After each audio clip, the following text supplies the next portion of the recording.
here's what I've got. I have this bolt on my bump stop in the rear of the car, and you can see that it's rusted. I mean, this damn thing's fused. I had this car apart and I didn't get that thing out. I've used everything on this. I've used ATF, penetrating fluid, impact, everything to try to remove it. So now I'm going to go with a smaller coil, since it's a smaller bolt, and get it around the bolt, and so I can actually make it so it's touching the metal. Okay, you see that? Do you see how the smoke is starting to come off from around the coil? That's actually the metal of the bolt getting hot. Nothing else around it is getting hot, just the bolt itself is getting very hot from this. So let's get a few seconds here. All right, and when it gets really smoky, it's very hot, get the ratchet. Let's hit it with the ratchet, and look at that. Man, the diagnosis wasn't that I needed a bigger breaker bar. No, the bolt was fused to the car by rust. And I could just keep pulling and pulling and pulling, and then make a simple bolt extraction a day-long stud extraction. I believe that if you've been wrenching on your car for any amount of time, you've had that Saturday afternoon where you thought it wasn't going to be such a big deal to pull off that exhaust manifold bolt, or get the suspension loose, or take that bolt out of your unibody or frame, and you find out you didn't have one of these. You're making your job a lot harder than it needs to be. Okay, so let's talk about what matters specifically, because if you're dealing with a modern vehicle, rusted hardware is an inconvenience and actually kind of an oddity. But on a classic car, especially Mopars, which are wonderful for this, AMCs too, and have been sitting since 1975, rusted hardware is a project stopper. Absolutely 100%. You know what I mean. I mean, you've got an exhaust manifold you need to pull. You spray penetrating fluid on it, and you just let it sit there for 24, 48 hours. And sometimes, well, that works. And sometimes you're still there with a breaker bar doing the wrong thing of just pulling and pulling and pulling, and it goes snap. And now you have now an entire weekend in a 1-hour job. Great.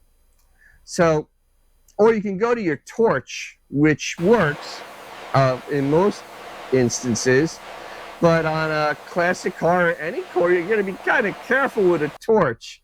I mean, you're near rubber, near brake fluid, wiring, gasoline. These things were not engineered to have an open flame near them. You have to, there's a real risk calculation going on there. But here's the thing, an induction heater addresses both of these problems all at once.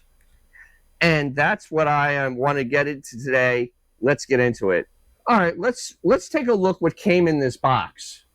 What you got here, it is 1,300 watts. It runs on a standard outlet. I'll turn this around so you can get a really good view of all the things in there. And here's what I want you to notice first. It's these coils. Look at these things. So they have all different shapes and sizes. The kit comes with 10 coils. 10. For all different needs for this type of setup. So you can go from very, very, very, very, very, very, very tiny to giant to enormous, because these are long and can go around the big piece. Now the build quality on this is pretty freaking impressive. I'm impressed. It's a solid piece, especially for the price. It really isn't super expensive for what it is. Let's see. Here's the on-off button. It has a LED indicator, show when it's ready to have heat.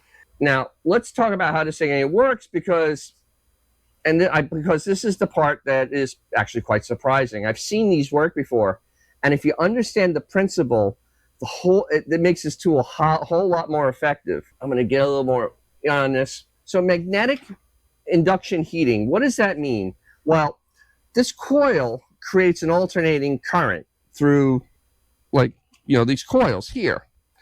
So the machine has these things in here and you tighten it down, the energy goes straight into the fastener.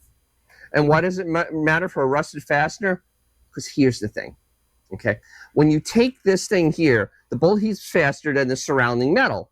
The bolt expands. Now you're going, wait a minute, but the bolt's expanding. But that's not good. Yes, it is, actually, because you're breaking the bond of the rust on the inside. The mechanical grip of the rust releases, and when the metal cools back down, contracts, it will come apart at that point. Because you're not using an open flame, you get much better control over where that heat is going. You're not spreading it everywhere and melting things nearby. That's why it's safe around fuel lines and rubber than a torch. It is perfect, no. You still have to be aware of your surroundings because there is a significant step up on the control, though, guys. And on classic cars, this really matters. Look at that thing. Okay, so let's actually go use this thing because I don't want you just to hear me talk about it. So now we're going to go see if applying controlled heat won't put that piece of rubber next to that bolt in any type of risk. Here's what I've got. I have this bolt on my bump stop in the rear of the car. And you can see that it's rusted. I mean, this damn thing's fused. I had this car apart and I didn't get that thing out. I've used everything on this. I've used ATF, penetrating fluid, impact, everything to try to remove it. So now I'm going to go with a smaller coil, since it's a smaller bolt, and get it around the bolt, and so I can actually make it so it's touching the metal. Okay, you see that? Do you see how the smoke is starting to come off from around the coil? That's actually the metal of the bolt getting hot. Nothing else around it is getting hot, just the bolt itself is getting very hot from this. So let's get a few seconds here. All right, and when it gets really smoky, it's very hot, get the ratchet, let's hit it with the ratchet, and look at that. And I'm hoping I don't stop because I don't want to stop the stud. But here it is. I'm guilty of rushing a rusty fastener and paying for it. 30 seconds with this, the whole game is over. We gave it we gave this thing a whirl. And who is this for? Well, I mean, if you're doing a full restoration, exhaust, suspension, frame, unit body, hardware, anything that's been on a classic car for a while, this belongs in the shop, and I mean you. Because even if you finished your car, stuff gets stuck on there. This is a very useful tool for not breaking things. The 10 coil kit is extremely generous because you get a coil for every basic scenario that you're going to need. And any Mopar. 1300 watts is plenty good for a garage level tool. This isn't a commercial shop running 8 hours a day. I mean, you can't sit here for hours running this because it has its limitations. But for the average car guy, this thing is doing work on weekends. This thing is more than enough. Now, I want to be straight about you. This is not a magic wand. Some fasteners are just gone. I mean, they become one piece of metal. The rust becomes structural on it. And the metal is now compromised. Everything is weak. Induction heat is going to save those bolts where the threads inside have just turned to powder. It generates real heat fast. Respect the tool. But as a replacement for standing there with a torch near a fuel line, yeah, you know who you are. As a replacement for the overnight penetrating oil, wait and pray strategy, again, you know who you are. For the average classic car hobbyist out there working in his garage like me, I think this is worth having. Now, I'm going to put a link below in the description for the product so you can take a look at it and see what it costs and see if it makes sense for your shop. I mean, if you have a buddy that is working on a car, and he's having all the same frustrations you are with rusted fasteners, share this with him because this is a good tool to have when you're working on your old car, because this is the kind of thing that can save him an entire weekend. Now, drop a comment below. What is the worst fastener story you've ever had? Because I got some good ones, and I generally want to hear yours. And once you fix that fastener, you can take that car out, and you'll make someone's day, which will be your own. And I'll catch you in the next one.